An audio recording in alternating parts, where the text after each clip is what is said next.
Dead Rising. What if the cure for zombification existed, and you still couldn't afford to live? What if your survival, your child's survival, came with terms and conditions? In Dead Rising, the cure isn't mythical.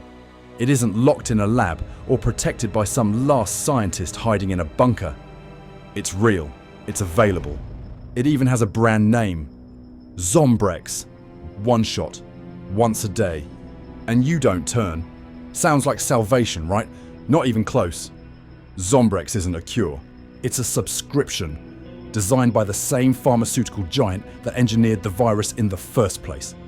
They caused the outbreak, then sold the antidote back to the public one dose at a time. And there's no bulk discount, no forgiveness. Miss one dose, you die. Horribly. That's assuming you're lucky enough to get infected in the first place. If your child needs Zombrex, you better have deep pockets, fast connections, and no conscience. Because in this universe, the undead aren't the greatest threat. Late-stage capitalism is.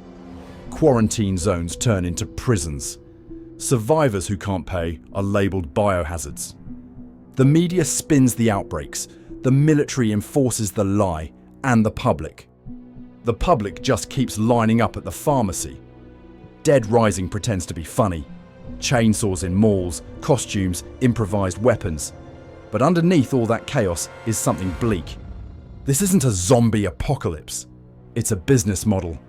And if you don't buy in, you rot behind a wall while someone else cashes the check. In Dead Rising, the infection isn't the point. The real disease is the system that sells you the cure. Resident Evil. In Resident Evil, every zombie outbreak begins the same way. With a cure, a miracle drug, a regeneratio serum. A leap forward in medicine, weaponized in secret. The T-virus was never designed to save lives.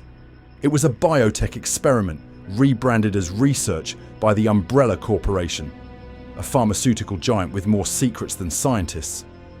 When the virus escaped, cities fell.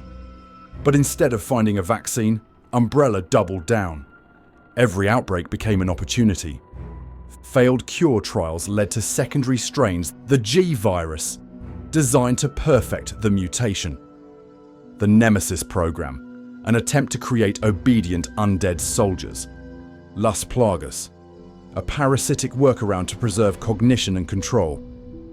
Every so-called breakthrough only created something stronger, faster, and harder to kill. The more Umbrella tried to fix the outbreak, the more the virus adapted. The result? Creatures that no longer resemble humans, all birthed from the same corporate lie. We're close to a cure. There is no cure in Resident Evil. Just mutations. Just escalation. Just bodies piling up while another lab runs another test in another underground facility. In this universe, science didn't fail.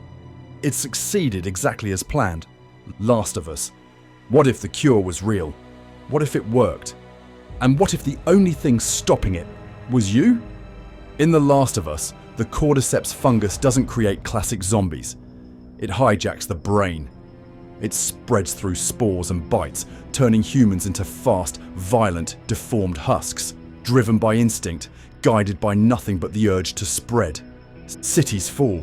Governments vanish. The world doesn't end with a bang. It crumbles in silence. And then, a miracle.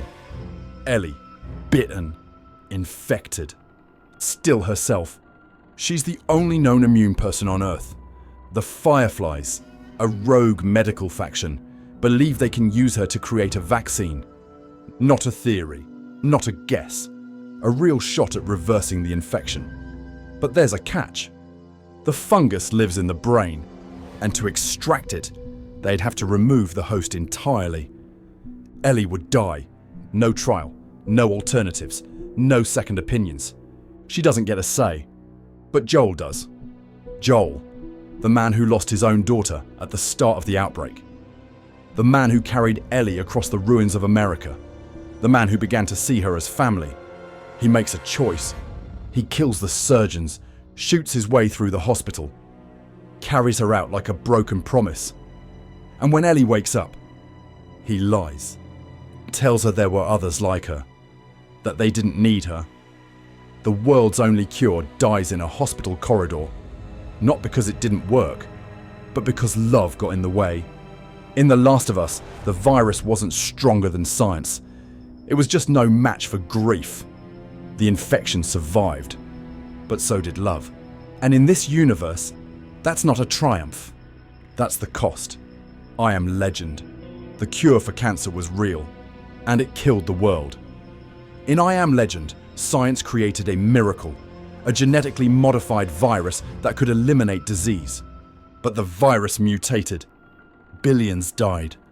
The rest transformed into hyper-violent creatures who burned in sunlight and hunted by night. Dr. Robert Neville, one of the last immune survivors, spent years trying to undo it. Testing serums, capturing infected, torturing himself with the weight of humanity's last hope.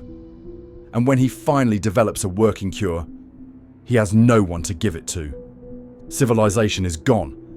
The infected don't want saving. They've built a new world, one where he's the threat. The cure doesn't restore anything. It just proves he was too late. 28 weeks later. 6 months after the rage virus decimates Britain, the worst appears to be over. The infected are dead. The cities are empty.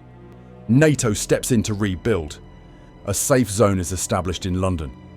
Then a woman is found, bitten, infected, still alive. She's a carrier, immune to the virus, but able to spread it through blood or saliva. Scientists believe she's the key to a cure. But before they can test her, she's killed. Infected blood reaches her husband. He turns, and the virus begins again. Faster this time, smarter, more chaotic. The military panics. The safe zone falls. There is no cure.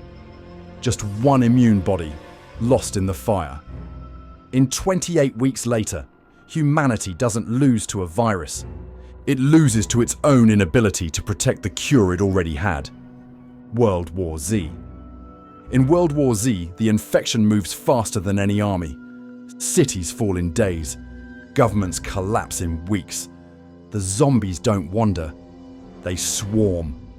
A tidal wave of bodies, relentless, fast, coordinated by instinct. And worst of all, they choose their targets. The sick, the dying, the weak. They're ignored. So humanity finds its cure. Not a vaccine, not an antidote, but a mask. People are deliberately infected with deadly but treatable diseases.